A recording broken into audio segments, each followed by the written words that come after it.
जय माता दी दोस्तों, आप सभी को शारदीय नवरात्रि 2025 की हार्दिक शुभकामनाएं। दोस्तों आज हम बात करेंगे चौथा नवरात्रि व्रत माता कुष्मांडा की पूजा विधि, रंग विधि, भोग मंत्र, व्रत कथा और साथ ही जानेंगे कपूर से किए जाने वाले एक इच्छा पूर्ति महा उपाय के बारे में। इसलिए वीडियो के साथ अंत तक बने रहें। नमस्कार दोस्तों, स्वागत है आपका आपके अपने YouTube चैनल आसान राह फॉर यू में। दोस्तों नवरात्रि के चौथे दिन माता दुर्गा के चौथे स्वरूप देवी कुष्मांडा की पूजा की जाती है। माँ दुर्गा की 9 अद्भुत और चमत्कारिक शक्तियों में ये चौथी शक्ति है। कहते हैं कि माँ ने अपनी मंद मंद मुस्कान से समूचे ब्रह्मांड की रचना की, इसलिए इन्हें कुष्मांडा कहा गया। दोस्तों ज्योतिष अनुसार शारदीय नवरात्रि की चतुर्थी के दिन वरद चतुर्थी व्रत भी किया जाता है। हालांकि इस बार आश्विन विनायक चतुर्थी का व्रत 25 सितंबर को रखा जाएगा।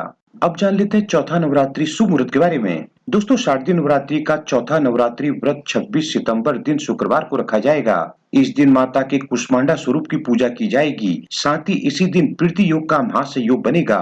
दोस्तों चतुर्थी तिथि शुरू होगी 25 सितंबर की सुबह 6:07 पर और चतुर्थी तिथि का समापन होगा 26 सितंबर की सुबह 9:33 पर। अब जान लेते हैं माता कुष्मांडा पूजा के शुभ मुहूर्त क्या रहेंगे।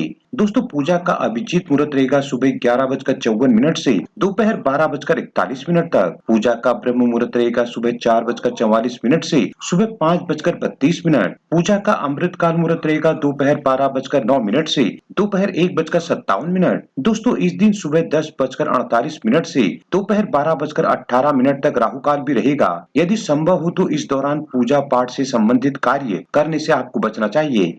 अब जान लेते हैं देवी कुष्मांडा के प्रिय शुभ रंग, भोग, फूल क्या हैं। दोस्तों माँ दुर्गा के चौथे रूप कुष्मांडा को अष्टभुजा देवी के नाम से भी जाना जाता है। माँ के हाथों में धनुष, बाण, चक्र, गदा, अमृत कलश, कमल और कमंडलू सुशोभित है। मान्यता है कि संसार की रचना से पहले जब चारों ओर घना अंधेरा था तब देवी के इसी रूप से ब्रह्मांड का सृजन हुआ। दोस्तों माँ कुष्मांडा का मतलब है कुम्हाड़ा, वह फल जिससे पेठा बनता है। आज के दिन कुम्हाड़ा अर्पित करने से देवी कुष्मांडा बेहद ही प्रसन्न होती है। दोस्तों माता के इस रूप को हरा और पीला रंग बेहद ही प्रिय है। माँ के प्रिय फूल पीला गेंदा और पीला कमल है। आज के दिन माता को मालपुए का भोग लगाना चाहिए।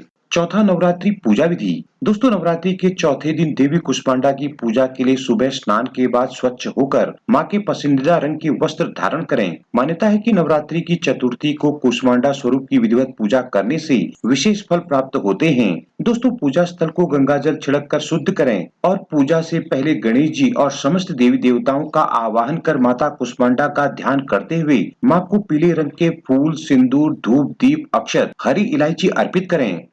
दोस्तों इसके बाद माता कुष्मांडा के मंत्र ओम देवी कुष्मांडाय नमः का 108 बार जाप करें। अंत में माता रानी को आज के दिन पेठा या मालपुए का भोग अर्पण करें। मान्यता है कि आज के दिन देवी कुष्मांडा को मालपुए का भोग जो भी कोई भक्त लगाता है तो माँ उसके सभी दुख और परेशानियों का अंत कर सुख समृद्धि प्रदान करती है।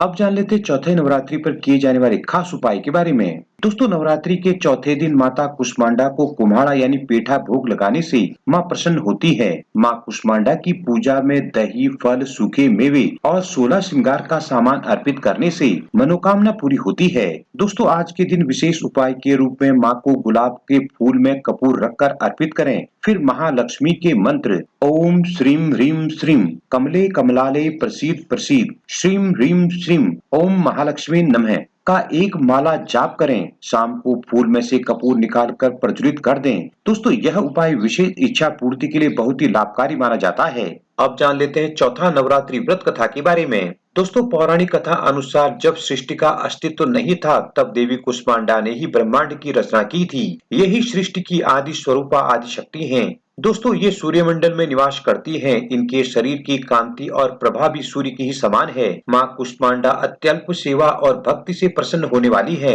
इनका वाहन सिंह है। माता कुष्मांडा के 7 हाथों में चक्र, गदा, धनुष, कमंडल और अमृत से भरा हुआ कलश, बाण और कमल का फूल है तथा 8वें हाथ में जपमाला है जो सभी प्रकार की सिद्धियों से युक्त है। दोस्तों इस दिन माँ कुष्मांडा की उपासना से आय, यश, बल और आरोग्य की प्राप्ति होती है। जय माता दी। दोस्तों आपको ये वीडियो और जानकारी कैसी लगी हमें कमेंट करके जरूर बताएं। वीडियो को ज्यादा से ज्यादा लाइक, शेयर करें और इसी तरह की वीडियो के लिए हमारे चैनल को अभी सब्सक्राइब कर बेल आइकन को भी प्रेस करें ताकि आगे आने वाली वीडियोज की नोटिफिकेशन आपको सबसे पहले मिल सके।